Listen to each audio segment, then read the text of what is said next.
రోమీయులకు రాసిన పత్రిక 1వ అధ్యాయము 21, 22, 23 వచనాలు. మరియు వారు దేవుని ఎరిగి ఆయనను దేవునిగా మహిమపరచలేదు, కృతజ్ఞతాస్తుతులు చెల్లింపను లేదు, కానీ తమ వాదముల యందు వ్యక్తులై వారు అవివేక హృదయము అంధకారమయమాయను, తాము జ్ఞానులమని చెప్పుకొనుచు బుద్ధిహీనులై వారు అక్షయుడకు దేవుని మహిమను క్షేమకు మనుషుల యొక్కయు పక్షుల యొక్కయు చతుష్పాద జంతువుల యొక్కయు పురుగుల యొక్కయు ప్రతిమాస్వరూపంగా మార్చి.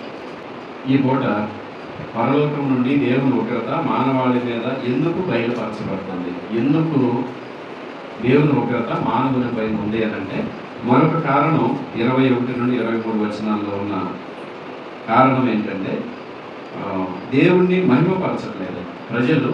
దేవుని మహిమను మరి వారు వివిధములైన విగ్రహాలకు ఇస్తున్నట్లుగా మనం చూస్తున్నాం. చూడండి, అదే మాట 21లో ప్రారంభంలో అన్నాడు, వారు దేవుని ఎరిగి ఆయన్ను దేవునిగా మహిమపరచట్లేదు. కానీ 23లో అన్నాడు, దేవుని మహిమను విగ్రహాలకు మారుస్తూ ఉన్నారు. ఈ కారణమును బట్టి దేవుని ఉగ్రత అనేది పరలోకం నుండి బయలుపరచబడుతుంది. అది కూడా చూపించారు. 18వ వచనంలో ఈ మాట ఉంది, దేవుని కోపం పరలోకం నుండి బయలుపరచబడుచున్నది అన్నాడు. మీరు సులువుగా తేలికగా అర్థం చేసుకోండి. దేవుని కోపము పరలోకం నుండి మానవుని మీద బయలుపరచడానికి కారణం ఏంటి అంటే, ఒక కారణం దేవుడు ఏదైతే బయలుపరిచాడో దాన్ని నమ్మట్లేదు. రెండవది, దేవుని మహిమను దేనికి మారుస్తున్నారు? విగ్రహాలకు మారుస్తున్నారు. అందుకనే దేవుని ఉగ్రత పై నుండి మానవుని పైన కనబరచబడుతుంది. ఇది ఒక కారణం అండి. దీని గురించి మనం ఈ పూట ధ్యానం చేద్దాం. మీకు అర్థమైందని నేను చెప్తున్న మాటలు, పరలోకము నుండి దేవుని ఉగ్రత మానవుల పైన కనబరచడానికి కారణాలు: ఒకటి, దేవుడిచ్చిన ప్రత్యక్షతను మానవుడు తోసిపుచ్చుతున్నాడు. ఏదైతే దేవుడు మానవునికి తెలియజేశాడో అది వద్దు అంటున్నాడు. అదే వచనాలు పైన చూసాం, మరి మీరు అది గమనించారో లేదు. 19వ వచనంలో ఉంది ఆ మాట. ఏమని? దేవుని గురించి తెలియశక్యమైనదేదో అది వారి మధ్య నిషిద్ధమై ఉన్నది, అది దేవుడు వారికి నిషిద్ధపరిచాడు, అయినా కానీ వారు వద్దనుకుంటున్నారు. రెండవ కారణం ఇదండి, దేవుని మహిమను వారు ఏం చేస్తున్నారు? విగ్రహాలకు ఆపాదిస్తున్నారు. ఇది కూడా ఒక కారణం. ఈ కూడా ఆ కారణాన్ని మనం ఆలోచించాలి. దేవుని మహిమను 21వ వచనం నుండి 23 వచనాలు. మీకు ఇక్కడ ఈ వాక్యాన్ని తేలికగా అర్థం చేసుకోవడానికి ఒక 3 మాటల్లో నేను చెప్తాను, అర్థం చేసుకోండి. దేవుని మహిమను ప్రజలు ఎరిగి ఉండి కూడా ఆ మహిమను ఏం చేస్తున్నారంటే, చతుష్పాద జంతువులకి, కింద చూశారు కదా 23వ వచనం, ఎక్కడెక్కడ మనుషుల యొక్కయు పక్షుల యొక్కయు చతుష్పాద జంతువుల యొక్కయు పురుగుల యొక్కయు ప్రతిమా స్వరూపాలుగా మారుస్తున్నారు. అదే విగ్రహారాధన. ఒక మాటలో చెప్పుకుంటే ఏంటిదండి? ఐడల్ వర్షిప్ అంటారు. ఇలా చేయటం అనేది, దీనిని బట్టి పరలోకం నుండి దేవుని ఉగ్రత ఏమవుతుందండి? మానవుల పైన కనబరచబడతారు. ఒక ప్రశ్న మీరు జవాబు చెప్పండి. మానవుడు అసలు ఎందుకు సృజించబడ్డాడు? బైబిల్ గ్రంథం ఏమని చెప్తుంది? దానికి జవాబు ఏంటి? మానవుడు దేనికి సృజించబడ్డాడు అని అంటే, యెషయా గ్రంథము 43వ అధ్యాయము 7వ వచనంలో మనిషి ఎందుకు సృజించబడ్డాడు అనే దానికి అక్కడ కారణం ఇచ్చాడు. మానవుడు దేని నిమిత్తమై సృజించబడ్డాడు? ఏమని రాశాడు అక్కడ? 43:7లో నా మహిమ నిమిత్తం నేను సృజించిన వాడు అన్నాడు. మనం అందరము కూడా ఈ లోకంలో నన్ను దేవుడు సృజించాడు అంటే దేని కొరకండి? దేవునికి ఏం తీసుకురావడానికి? మహిమను తేవడానికి. దేవునికి మహిమ ఉందండి. అలాగే మనలను దేవుడు చేసిన కారణం కూడా అదే, ఆయనకు మహిమ తేవడానికే మనం సృజించబడ్డాం. ఊరకే ఎలాంటి ఉద్దేశం లేకుండా దేవుడు మనం చేయలేదు. ఎప్పటికప్పుడు ఒక మనిషి ప్రశ్నించుకోవాలి, ఎందుకు నేను సృజించబడ్డా, ఎందుకు నేను ఈ లోకంలో ఉన్నాను. ఒక రోజుతో అయిపోయింది కాదు కదా మన జీవితం. 70 సంవత్సరాలు మనం ఉండాలి, లేకపోతే అంతా బాగుంటే ఇంకో 10 ఏళ్ళు. మరి ఏంటి పర్పస్? దేవుని మహిమ కొరకే నేను చేయబడ్డాను. ఆ ఆలోచన ఉంటే చాలండి, మన జీవితం అంతా బాగుపడుతుంది. మనము దేవుని మహిమ కొరకు చేయబడిన ప్రజలు. స్పష్టంగా రాశారు, చూసారా? నా మహిమ నిమిత్తమే నేను వారిని ఏం చేశాను? సృజించాను. అంటే మానవుడు దేనికి చేయబడ్డాడు అని అంటే, దేనికి చేయబడ్డాడు? దేవుని మహిమపరచడానికి. నేను ఎప్పుడన్నా నేను చదువుకునే రోజుల్లో కూడా గేదెలు మేపేవాడు, మీకు తెలుసు. వాటిని చూసినప్పుడు నాకు అనిపించేది, గేదెలకి మనకి తేడా ఏంటి అనుకునేవాడు. అది చక్కగా ఎన్ని సంవత్సరాలు ఉన్నా పాలిస్తానే ఉంటాయి. ఎవరికి ఉపయోగపడతాయి? అది మేపేవాడికి, యజమానికి ఉపయోగపడదు. పశువులు, గేదెలంటే గేదెలు కాదు, ఈ లోకంలో ఏదైనా ఎవరికి ఉపయోగపడుతుందంటే మేత పెట్టే యజమానికి ఉపయోగపడుతుంది. వాటికి నోరు లేదు, ఏమండి, అవి వివేచించలేవు. మరి అలాంటివి ఎవరికి తమ జీవితాంతం దాసత్వం చేయటమే కాదు. అవసరమైనప్పుడు పడతాం, మరి సాయంత్రం వచ్చేసరికి పాలు పెట్టుకుంటాం. మరి మానవులమైన మనము మన జీవితం ద్వారా మనకి వాటికి తేడా ఏంటంటే, జంతువులకును మానవుడికి తేడా మీకు చాలాసార్లు చెప్పాను. 6వ రోజు చేయబడ్డాయి. జంతువులేమో ఉదయం చేయబడితే మానవులేమో సాయంత్రం చేయబడ్డారు అంటారు. మా సార్ ఒక ఆయన చెప్పేవాడు.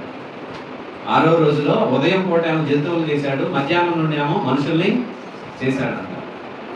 ఎందుకంటే 6వ రోజులోనే దానికి ఒక పోర్షన్ ఇచ్చాడు, దీనికి ఒక పోర్షన్ ఇచ్చాడు. మరి జంతువులకి మానవుడికి ఒకే రోజు చేయబట్టి ఏంటి వ్యత్యాసం? వాటికి మనకున్న వ్యత్యాసం ఏంటంటే, వాటికి ఆత్మ లేదు, మనకు ఆత్మ ఉంది అంతే. అదేనండి వ్యత్యాసం. మీకు ఈ మాట అర్థమైందా? వాటికి ప్రాణం ఉంది, వాటికి శరీరం ఉంది. శరీరం ఉంది, ప్రాణం ఉంది, కానీ ఆత్మ లేదు. మనకేముందంటే శరీరం ఉంది, ప్రాణం ఏమో రక్తంలో ఉంటుంది, లోన అతి పరిశుద్ధమైనది ఏముంది? ఆత్మ. అది వ్యత్యాసం. మరి వాటికి మనకి ఏమి తేడా లేకపోతే ఇంకేముందా? కొన్ని చోట్ల ఇంగ్లీష్లో ఏమన్నాడంటే సోలును లైఫ్, ఆ స్పిరిట్ కలిపి వాడాడు. సోల్ అంటే కొన్నిసార్లు ప్రాణానికి కింద వస్తుంది. వాటికి మనకున్న వ్యత్యాసం అదే. మనం అవి కూడా చూడండి, కొన్నిసార్లు మన లక్షణాలు అవి కూడా కనపరుస్తాయి. ప్రేమ ఉంటుంది వాటిలో కూడా. పిల్లలంటే దగ్గరికి తీసుకుంటారు, లేకపోతే ఏదైనా విషసర్పం కనపడింది అనుకోండి పక్కకు జరుగుతుంది. నేను గమనిస్తూ ఉండేవాడిని. మేపే టైంలో ఏమైనా పాము వచ్చింది అనుకోండి, అట్లా ఆగి మళ్ళీ అది పోయిన తర్వాత పోతుంది. మనకున్నంత భయం లేకపోయినా, ఎందుకంటే వాటిని చూస్తేనే పాములు బెదిరిపోతాయి. అలాంటి నేను కళ్ళతో చూశాను. వాటికి భయం, ఏదైనా అగ్ని అంటే భయం, అవి ఉంటాయి. కానీ శ్రేష్టమైన ఆత్మనిచ్చింది మాత్రం మనకే దేవుడు. అందుకే మానవుడు 3 భాగాలు ఏంటవి? శరీరము, ప్రాణము, ఆత్మ. 3 భాగాల్లో మనది 3 పార్ట్స్ మనలో ఉంటాయి. శరీరం పై కనపడేదే, ప్రాణమేమో రక్తంలో ఉంటుంది. ఎందుకంటే రక్తమే ప్రాణం అన్నాడు లేవ్యకాండం 17:11. ఇకపోతే మనలో దేవుడు ఆత్మనిచ్చాడు. కాబట్టి 3 భాగాలు. కానీ జీవులేమో కేవలం 2 భాగాలు. మరి అవన్నీ ఉపయోగపడుతున్నాయి. బహుశా చెట్లు కూడా ఒక ఆయన సివి రామన్ వీళ్ళందరూ ఫిజిక్స్లో శాస్త్రవేత్తలు వాళ్ళు కూడా చెప్పారు, ఏ చెట్టుకైనా ప్రాణం ఉంటుంది. చూడండి, మనం కూడా చెట్టు నరికేసిన తర్వాత ఏమంటాం? చెట్టు చచ్చిపోయింది అంటామా లేదా? తెలిసో తెలియక మనం అదే పదాలు వాడతాం. చెట్టు చనిపోయింది అంటాం. చెట్టు చనిపోవడం దానికి ఏమైనా ఉందా? మరి ఆ ప్రాణమే అది. ఇప్పుడు టమాటా చెట్టు కానివ్వండి, వంకాయ చెట్టు కానివ్వండి, ఇవన్నీ చెట్టు మొలిచిందంటాం, పెరుగుతుందంటాం, పాడైపోతే చచ్చిందంటాం. అంటే దానిలో కూడా ఆ లక్షణం పెట్టాడు. ఎదుగుదల ఉంటుంది, ప్రాణం ఉంటుంది, దానికి కూడా శరీరం ఉంటుంది. శరీరం అంటే మనం కొన్నిసార్లు ఇవన్నీ చదువుతుంటే వింతగా ఉంటాయి. మరి మీరు ఎప్పుడన్నా ఇలాంటివి చదివితే ఆశ్చర్యంగా ఉంటుంది. వాటికి కూడా బాడీ ఉందండి. ఇప్పుడు ఆ కాండం అట్లా పెరుగుతుంది కదా, పై కాండాన్ని తీసేస్తే ఏమంటాం? తోలు ఊడిపోయింది అంటాం. మనకు కూడా అంతే కదా. మనకి ఏమైనా పవిత్రమైన తోలు అంటామా? మనది కూడా తోలు ఊడింది అంటాం. దాన్ని కూడా ఏమంటాం? తోలు ఊడిపోయింది అంటాం. చూడండి, కొద్దిగా పోలికలు ఉన్నాయి, అన్నిటికీ పోలికలు ఉంటాయి. కానీ మన శరీరం శ్రేష్టమైంది, మన ఆత్మ శ్రేష్టమైంది. అందుకే మనం దేవుణ్ణి ఏం చేయాలి? మహిమపరచాలి. అందుకే మనం సృజించబడాలి. మీరు ఎప్పుడన్నా అలాంటివి చదివితే మీకు వాటికి తోలుందని చెప్తున్నాడు, ఎంతగా మాట్లాడుతున్నాడు ఏంటని అనుకోవచ్చు. 1 కొరింథీ 15వ అధ్యాయంలో 36 నుండి చూడండి. ఓ అవివేకి, నీవు విత్తినది చచ్చితేనే గాని బ్రతికింపబడదు కదా.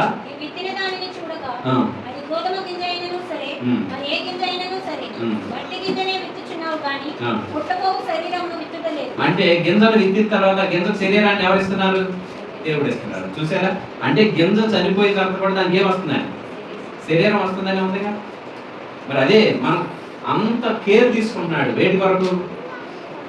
గింజ చనిపోవటం ఏంటి, అది పైకి రావటం ఏంటి. అదే ఇప్పుడు విత్తనాలు మళ్ళీ ఒక నెల ఆగితే మనకి ఏం జరుగుతుందంటే, వరి పంట మనం వేస్తాం. వేసే సమయంలో ఏం వేస్తారు? విత్తనాలు నాటుతారు. విత్తనాలు నాటినప్పుడు వట్టి గింజనే కదా మనం విత్తేది. విత్తిన గింజకు దేవుడు ఏమిస్తున్నాడు? బాడీని ఇస్తున్నాడు. అంత ఎత్తు పెరుగుతుందా లేదా? అది కింద నుండి పైకి వచ్చి మన కంకి వేసి ఇదంతా ఏంటి? బాడీ. ఎవరికి బాడీ? ఏంటో చెప్తున్నాం. కానీ మరి ఎప్పుడన్నా ఇలాంటివి నేను చదువుతూ ఉంటాను. చదివినప్పుడల్లా అనుకుంటాను, దేవునికి ప్రతి గింజ విషయంలో కూడా అంత శ్రద్ధ ఉంటే మరి ఎంత 6 అడుగుల మనిషి చనిపోయిన తర్వాత ఈ మనిషికి దేవుడు ఏమిస్తాడు? శరీరం ఇస్తాడు. ఎవడంటారా? మీకు ఆ నమ్మకం రావాలి. ఇవన్నీ చదివే కొద్దీనండి. చూడండి, నేను చదువుతున్నాను వినండి. 37లో మీరు విత్తు దానిని చూడగా అది గోధుమ గింజ అయినో సరే, మరి ఏ గింజ అయినో సరే, వట్టి గింజనే విత్తుచున్నావు కానీ పుట్టబోవు శరీరమును విత్తట్లేదు. అయితే దేవుడే తన చిత్త ప్రకారం నువ్వు విత్తు దానికి ఏమిస్తాడు? శరీరం ఇచ్చు. మరియు ప్రతి విత్తనములకు దాని శరీరమును ఇచ్చుచున్నాడు. మాంసం అంతయు ఒక విధమైనది కాదు. మనిషి మాంసం వేరు, మృగ మాంసం వేరు, పక్షి మాంసం వేరు, చేప మాంసం వేరు. అబ్బా, వీటి గురించి కూడా దేవుడు ఏం చూపెడుతున్నాడు? శ్రద్ధ చూపెడతాడు. పక్షి శరీరం వేరు, జంతువుల శరీరం వేరు. కానీ దేవుడు ప్రతిదానికి ఏమిస్తున్నాడు? దాని శరీరం ఇస్తున్నాడు.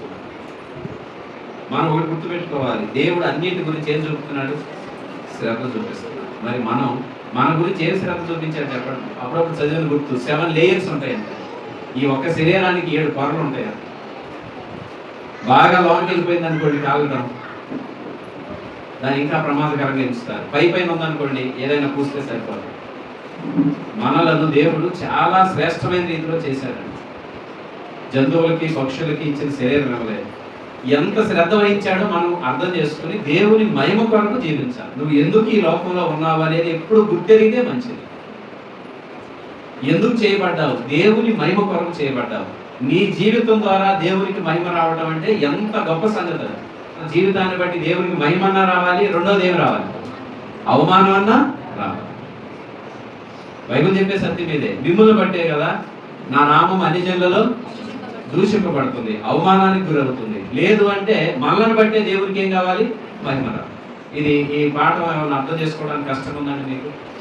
మీరు అనొచ్చు, మరి నా వల్ల మహిమ ఎలా వస్తుందయ్యా అంటే, బైబిల్ దానికి చాలా విషయాలు చెప్తుంది.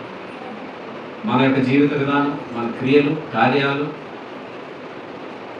మన పద్ధతులు, మన జీవన శైలి, లైఫ్ స్టైల్, ఏమండి, మన యొక్క నడక ఎన్నో ఉంటాయి. వాటి అన్నింటిని బట్టి దేవునికి మహిమ అనేది వస్తుంది. ఉదాహరణకు యోసేపు ఉన్నాడు. మీ అందరికీ తెలిసిన ఉదాహరణ. యోసేపు గురించి తెలవని వాళ్ళు ఎవరు ఉన్నారు? యోసేపు తన అన్నదమ్ముల చేత, తల్లిదండ్రుల చేత మరి దూరంగా ఉన్నాడు. వారికి దగ్గరగా లేడు. చివరికి ఎక్కడ తన జీవితం ముగిసింది? ఐగుప్తులో మరి ఆయనను బట్టి దేవునికి మహిమ వచ్చిందా రాలేదా? మరి ఎంత మహిమ తెచ్చాడు దేవునికి? ఒక ఎదురీడ్ అయ్యుండి. మహిమ అంటే మన చుట్టూ ఏదో వెలుగుంటుంది, మన తల చుట్టూ, అది కాదండి మహిమ అంటే. మనల్ని బట్టి దేవుని నామాన్ని వారు గణపరచాలి. ఇదిగో ఇతడు ఇశ్రాయేలీయుడు, ఇతడు నమ్ముకున్నాడు, ఇతడు జ్ఞానవంతుడు, దేవుని ఆత్మ ఇతనిలో ఉంది. ఆ విధంగా మనల్ని బట్టి దేవునికి ఏం రావాలి? మహిమ రావాలి.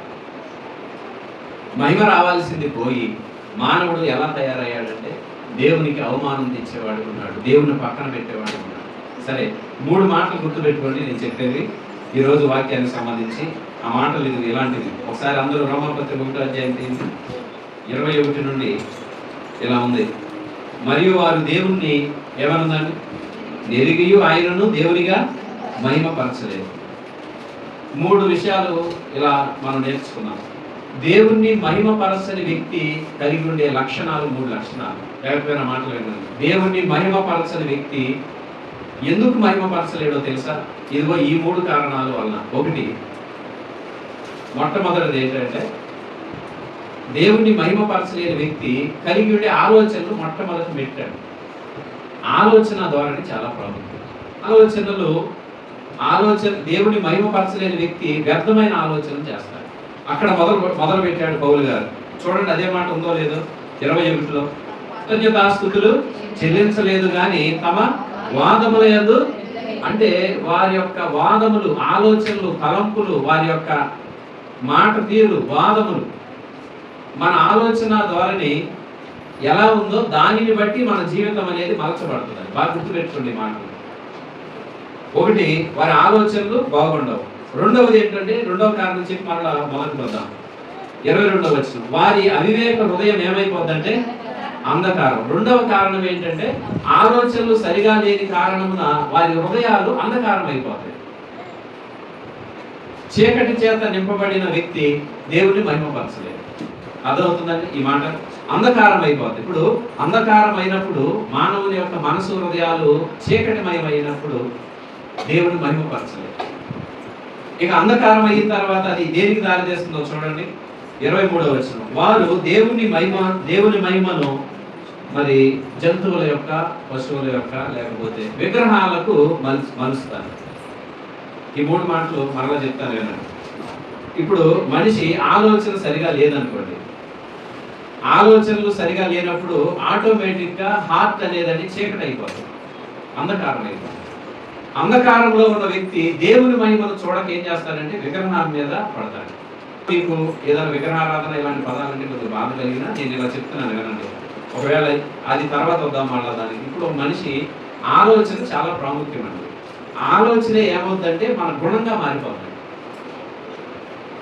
ఒక మనిషి ఆలోచనలు సరిగా లేవనుకోండి, సపోజ్ అతడు సరైన ఆలోచన విధానాన్ని కలిగి లేడు అనుకోండి, రాను రాను ఏమవుతుందో తెలుసండి, అతని ఉదయం చీకటమయమైపోతుంది, అంధకారం అయిపోతుంది. అంధకారమైన వ్యక్తి ఎవరి మీద దృష్టి పెట్టాలో ఇక అతనికి తెలియదు. ఎవరి మీద దృష్టి పెట్టాలో, దేని మీద దృష్టి పెట్టాలో ఆ మనిషి అర్థం చేసుకోలేడు. అసలైన దాన్ని వదిలిపెట్టి కొసలుగా ఉన్న దాని మీద పడిపోతారు.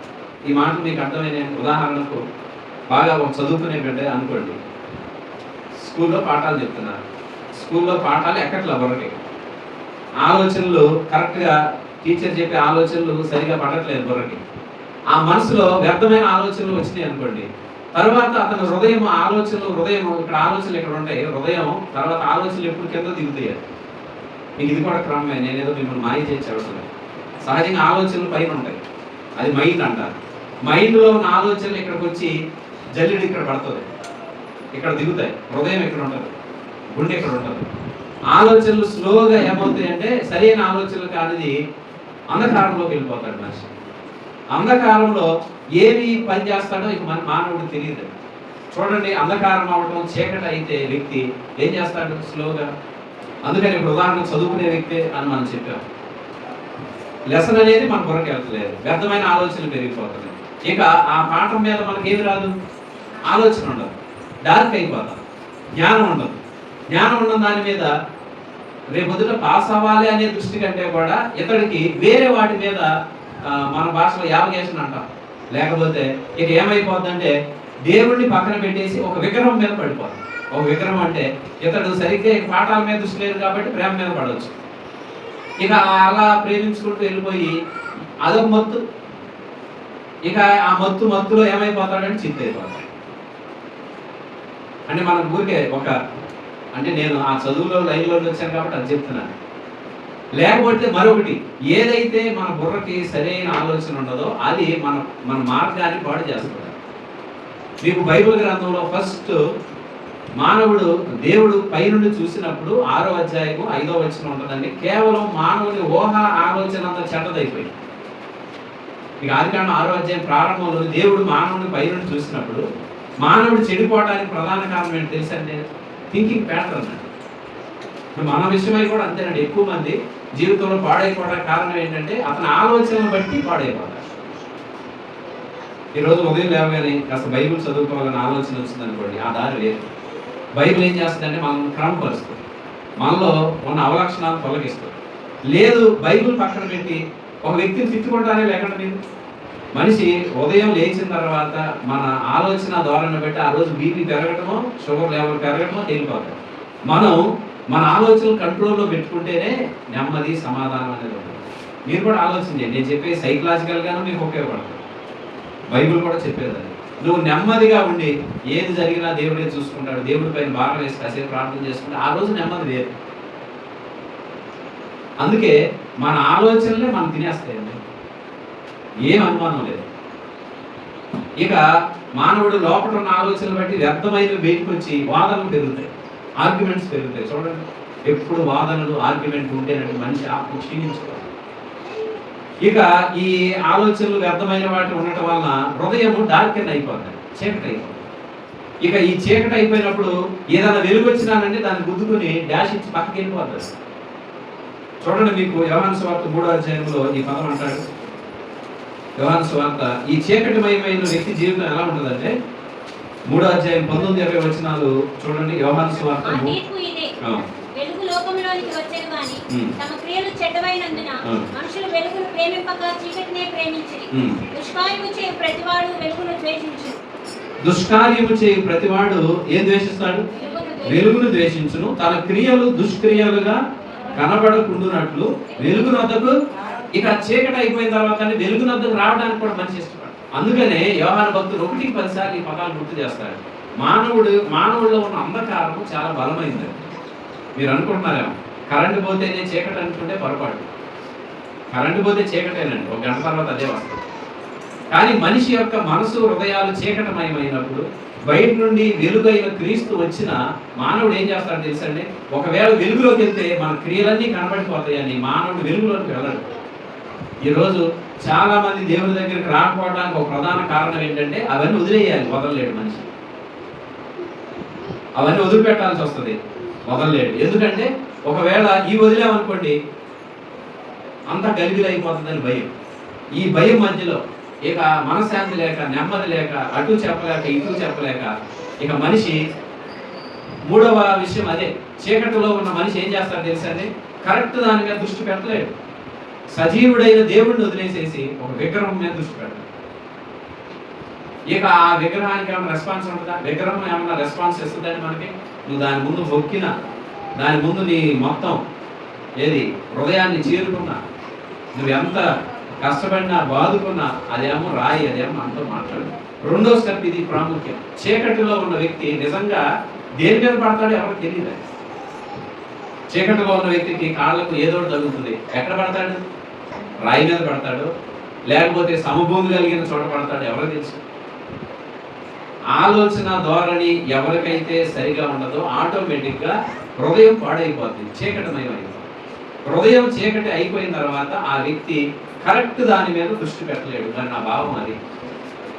మహిమ కలిగిన దేవుని మీదకి దృష్టి రాదు. తన జీవితాన్ని బట్టి దేవునికి మహిమ తేలేడండి. ఎందుకంటే చీకటిలో ఉన్న వ్యక్తి తప్పనిసరిగా అతనికి సరైన ఆలోచన చెప్పే నాదుడు ఎవరు? కాబట్టి సరైన ఆలోచన చెప్పేవాడు ఎవరున్నారు? నీ ఆలోచనలే నీవి, నా ఆలోచనలే నాకు. ఇక వ్యర్థమైన ఆలోచనల వలన చీకటిలో ఉన్న వ్యక్తికి దారి చూపించేవాళ్ళు ఎవరు? ఒకవేళ దారి చూపిద్దామని వెలుగు వచ్చినా కానీ వెలుగుని ఏం చేస్తాడు మనిషి? ద్వేషిస్తున్నాడు. అదే కదా చూడండి 3:25 చివరిలో ఏమనుంది? ఏమంటాడండి 3:25 చివరిలో? సత్యవర్తనుడైతే, 21 చదవండి. సత్యవర్తనుడైతే తన క్రియలు దేవుని మూలంగా చేయబడి ఉన్నవని ప్రత్యక్షపరచబడినట్లు ఎక్కడ వస్తాడు అంటే ఈ చీకటిలో ఉన్న వ్యక్తి అసత్యంలో బ్రతుకుతున్నట్టు. ఇంకా చెప్పాలి, మానవులకి దేవుడు సహాయం చేయడానికి వచ్చారు. ఇలాంటి వాక్యాలు చెప్తున్నప్పుడు కొన్నిసార్లు మనకు బాధ కలుగుతుంది. కానీ దేవుడు పైనుండి ఉగ్రతను చూపించడానికి ఇదే కారణాలు.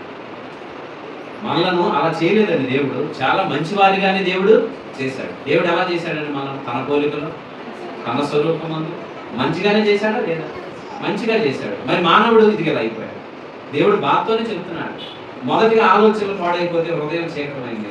చీకటమయమై ఉన్న వ్యక్తి దేనిపైన దృష్టి పెడతాడో తెలియదు, కరెక్ట్గా తెలియదు. ఇక ఏం చేస్తాడో తెలుసండి? ఇదిగో మన రోమపత్రికలో చదివినట్లుగా చూడండి. రోమపత్రికలో ఏం చేశాం? 1వ అధ్యాయము 23వ వచనంలో ఉంది. వారు అక్షయుడగు దేవుని మహిమను క్షయమగు మనుషుల యొక్కయు, పక్షుల యొక్కయు, చతుష్పాద జంతువుల యొక్కయు, పురుగుల యొక్కయు ప్రతిమా స్వరూపములుగా మార్చిరి. పురుగులు అది ఇండియన్స్ అన్నారు. పురుగులు అన్న మాటకి కామెంటేటర్ చెప్పింది ఏంటంటే ఇండియా వారు ఇలాంటివి చేస్తారన్నారు. అని అంటే తెలుసుగా మీకు, పురుగు అనేది పాకేది పురుగు. దానిని కూడా మనం ఆరాధన చేసే ఆ స్థితికి వెళ్ళిపోతాం. కారణం ఏంటంటే చీకటిలో ఏది కరెక్టో తెలియదు. ఎప్పుడూ కూడా మనం చేసేవి కొన్నిసార్లు ప్రశ్నించుకుంటే నిజమేనా అని అనిపిస్తుంది.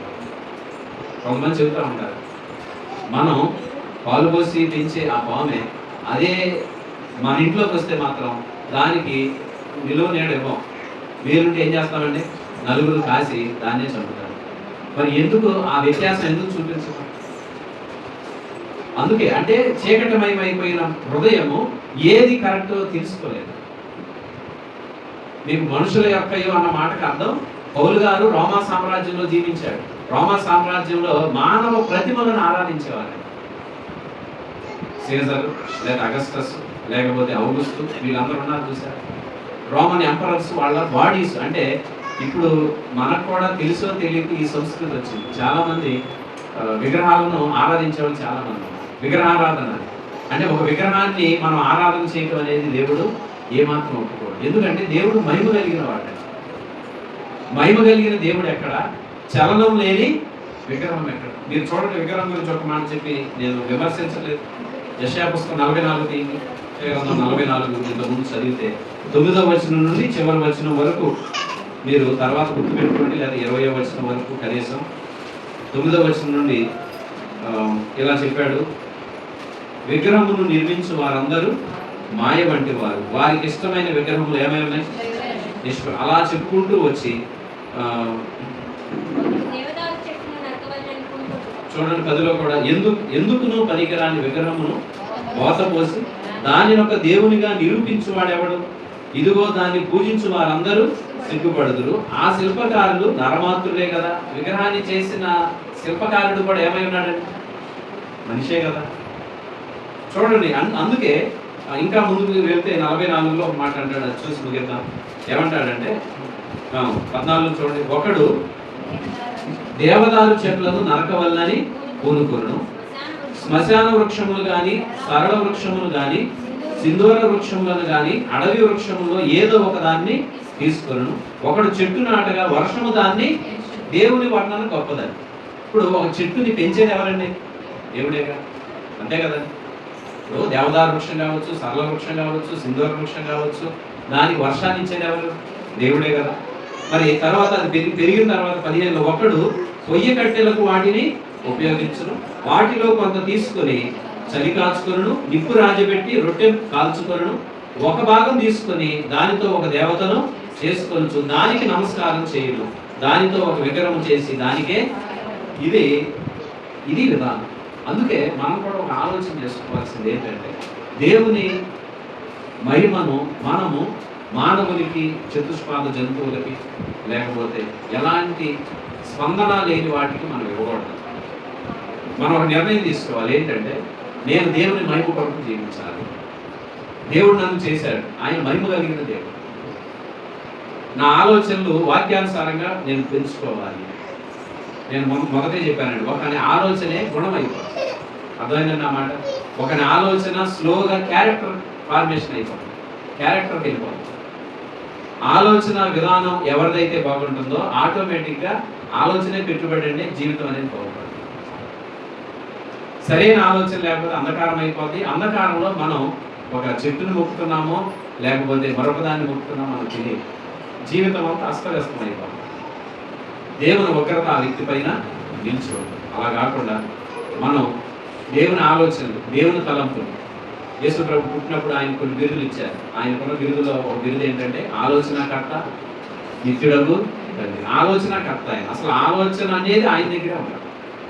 ఎప్పుడన్నా ఫొటోస్ మీరు పెట్టుకున్నప్పుడు దీర్ఘంగా ప్రభు ఆలోచన చేస్తూ ఉన్నట్టుగా కనపడుతుంది. చూసే ఉంటారు అలాంటి ఫొటోస్.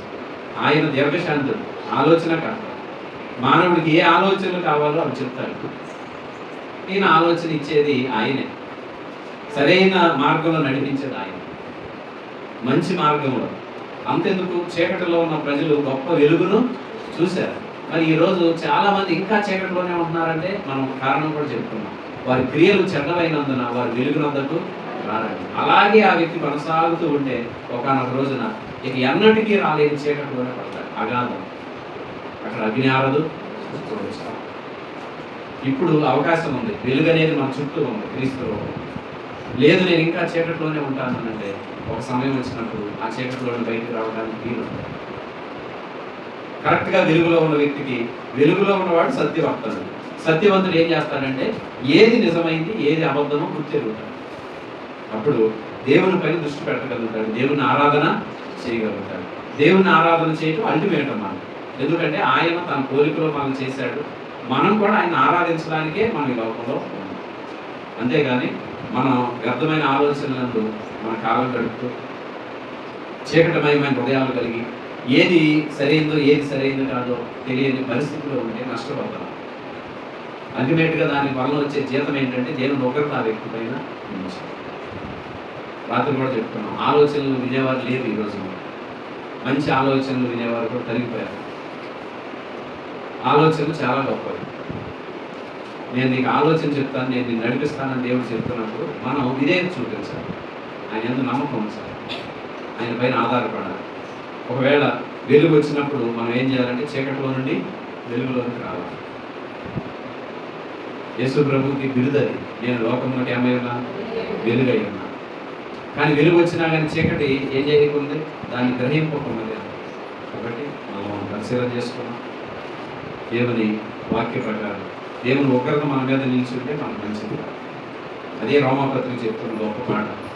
దేవుని ఉగ్రత మానవాళి మీద నిలబడడానికి కారణం ఏంటంటే మానవుడు తమ వాదన ఏంది ఎలా ఉన్నాడు, వ్యర్థుడుగా ఉన్నాడు. అంటే ఆలోచన సరిగా లేవు. రెండోది, అతని హృదయం ఏమైపోయింది, అంధకారమయమైపోయింది. మూడవది, స్లోగా, అంటే దీనికి లింక్ ఉందని, ఒకటో స్టెప్ బాగోకపోతే అది రెండో దానికి దారి తీస్తుంది, రెండవది మూడవ దానికి దారి తీస్తుంది. ఒకటవది బాగుంటే రెండవది డైవర్షన్ తీసుకుంటుంది, మంచి వేరే. ఇది తిరోగమన మార్గం అంటారండి. తిరోగమన మార్గం వేరు, పురోగమన మార్గం వేరు. తిరోగమనం అంటే ఏంటంటే ఆలోచనలు పాడైపోయిన వ్యక్తి రాను రాను పాడైపోతాడు అంతే. ఆలోచనలు, దేవుని ఆలోచనలు పొందుకుంటున్న వ్యక్తి, నేను ఈ పూట ఉదయం లేచిన తర్వాత వాక్యం చదివాను. అది నేను చదువుతా ఉండగా 2 చోట్ల దాన్ని గుర్తించాను. దానికి తెలుగులో నాకు అర్థం కాక ఇంగ్లీష్లో కూడా చూసుకున్నాను. ఈరోజు 19వ తేదీ ఒకసారి తీయండి. 19వ తేదీ అంటే బైబిల్ ఎక్కడ ఉంది? సామెతలు 19వ సామెతలో 5వ వచనం ఇలా ఉంది. కోట సాక్షి శిక్ష నొందకపోడు, అబద్ధములాడువాడు తప్పించుకున్నాడు. ఇదే మాట ఇంకా చదువుతా ఉంటే 9వ వచనంలోకి వచ్చేసరికి అదే మాట వచ్చింది.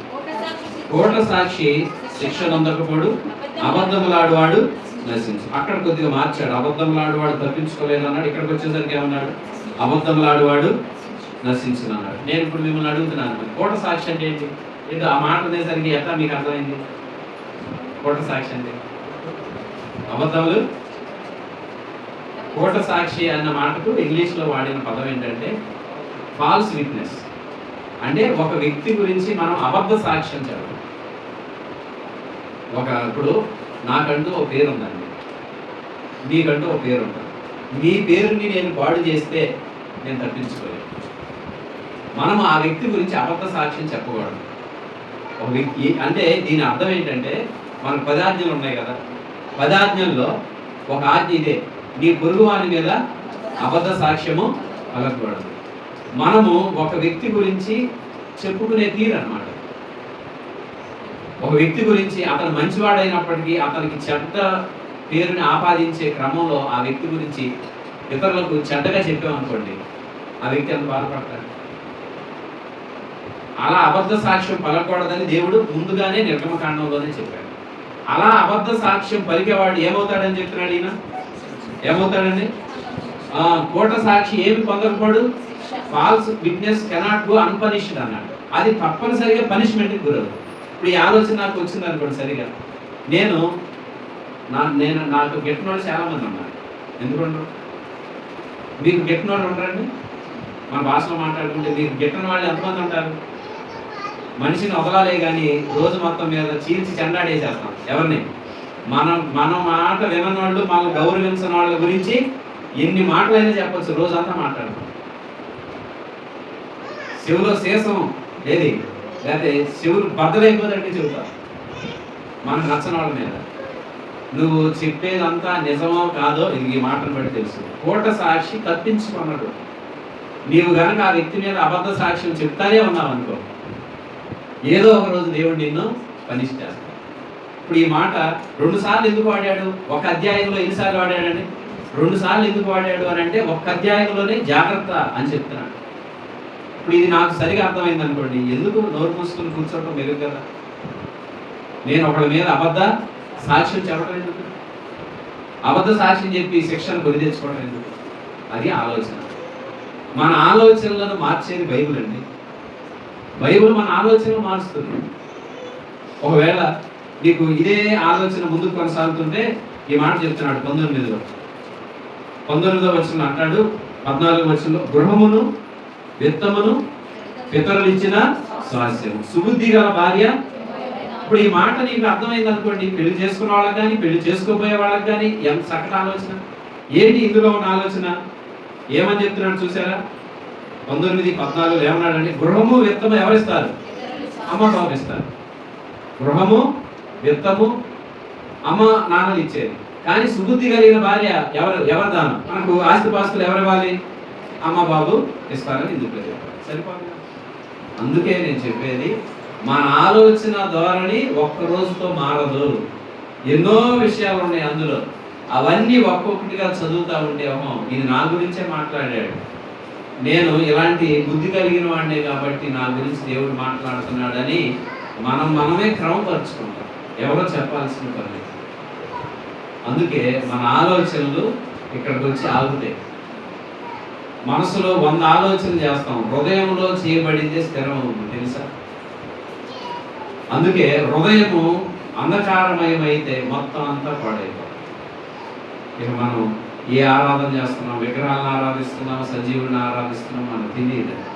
కరెక్ట్గా ఉండలే, మత్తులో ఉండాలి. అందుకే పౌలు గారు అంటున్నాడు, దేవుని మహిమ కొరకు మనం చేయబడ్డాం. మీరు దేవుని మహిమనే, ఆయన మహిమపరిచే రీతిలో బ్రతకాలి. అంతేగాని దేవుని నామానికి అవమానకరంగా ఎవరైనా మనల్ని పిలిచి, ఈరోజు క్రైస్తవులు అని చెప్పుకుంటున్న మనం పిలిచి ఎవరైనా ఒక మాట అడిగారు అనుకోండి, ఏంటి ఈరోజు చర్చికి వెళ్ళావా అంటే వెళ్ళలేదు అని అన్నాం అనుకోండి, ఆ వ్యక్తి అడుగుతాడు ఎందుకని వెళ్ళలేదు అని అంటే ఏం మనసు బాగోలేదన్న, లేకపోతే వెళ్ళబుద్ధి కాలేదు, లేకపోతే ఏదో ఒక కారణం చెప్పామనుకో, అది కరెక్టేనా? ఆ వ్యక్తి ఏమైనా ఆలోచన చేస్తాడు, నిన్ను కానీ దేవుడిని కానీ? లేదు. ఏంట్రా నీ నడవడికలు ఈ తేడా వచ్చిందంట, నువ్వు ప్రభుని నమ్ముకున్నావు కదా, ఏదోలే అట్లా ఏడుతుంది నా బతుకు అని అన్నావు అనుకో, అంటే ఏంటి? నీకంటే ఒక నిశ్చయత లేదనే కదా. అప్పుడు ఆ వ్యక్తి ఏమైనా ఆలోచన చేస్తాడు దేవుడి గురించి, ఆ మీడియా సరిగా లేదులే, ఇంకా నేను దేవుడి దగ్గరికి వెళ్ళి ఏంటి ఉపయోగం అనుకో. మన జీవితం వలనండి దేవునికి మహిమన్నా రావాలి, లేకపోతే పూర్తిగా ఇక మనం దేవుని ఒకరికి. ఈరోజు మన జీవితాలు అలా లేని కారణమును బట్టి చాలా తర్వాత వచ్చే ఫలితాలు డిఫరెంట్గా ఉంటుంది. అందుకే ఎవరి మట్టుకు వాళ్ళు పరిశీలన చేసుకోవాలి. నా జీవితం ఎలా ఉంది? నా బ్రతుకు మూలముగానైనా సరే, చావు మూలముగానైనా సరే, నా శరీరంలో ఎవరు గణపరచబడాలి? క్రీస్తు గణపరచబడాలన్నాడు. ఆ పక్క వాక్యం చదివి ప్రాంతం చేద్దాం. చూడండి, ఫిలిప్పీయులకు రాసిన పత్రిక 1వ అధ్యాయము. నా బ్రతుకు మూలమునైనను సరే, చూడండి 1వ అధ్యాయము 19వ వచనం. ఈ వచనం ఒకటి నోట్ చేసుకోండి, గుర్తు పెట్టుకోండి. 1:19 మధ్యలో నుండి చదువుతున్నారు. నా బ్రతుకు మూలముగానైనను సరే, చావు మూలముగానైనను సరే, క్రీస్తు నా శరీరమందు గణపరచబడును. చాలండి. క్రీస్తు మన శరీరం మందు ఏమవ్వాలి? గణపరచబడాలనే డిజైర్ మనలో ఉండాలి. నువ్వు గనక ఆ కోరిక కలిగి ఉంటే దేవుడు నిన్ను మామూలు వదిలిపెడతాడండి. ఆ మాట మీరు నమ్మండి. నీకు దేవునికి మహిమకరంగా జీవించాలనే కోరిక నువ్వు కలిగి ఉన్న క్షణమే దేవుడు కూడా నిన్ను గణపరచడానికి ఆయన సిద్ధంగా ఉంటాడు. బైబిల్ ఏమని చెబుతుంది? నన్ను గణపరచు వారిని నేను గణపరుస్తాను. ఎక్కడుందా మాట? 1 సమూయేలు 2వ అధ్యాయం చూడండి. నన్ను తృణీకరించు వారు తృణీకారం ముందుగా అన్నమాట. చూడండి 1 సమూయేలు 2వ అధ్యాయము 30వ వచనం. అందరూ తీశారా? చదవండి.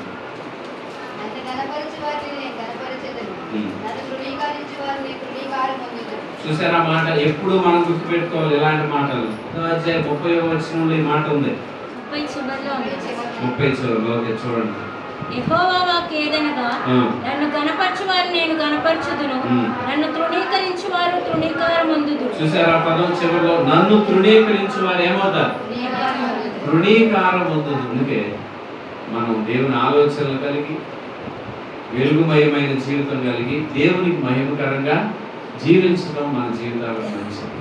ఆ క్రమంలో శ్రమలు, శోధనలు, ఇబ్బందులు వచ్చినా దేవుడు మనలను విడిచిపెట్టడు, మనకు తోడుగా ఉంటాడు. ఎందుకంటే మనం ఆలోచనలు బట్టి ఆయన గణపరుస్తున్నాం, మన క్రియలను బట్టి ఆయనను గణపరుస్తున్నాం. నిశ్చయంగా దేవుడు నిన్ను నన్ను గణపరుస్తాడు. ఎప్పుడు మనలను తోడనాడడు, విడిచిపెట్టడు.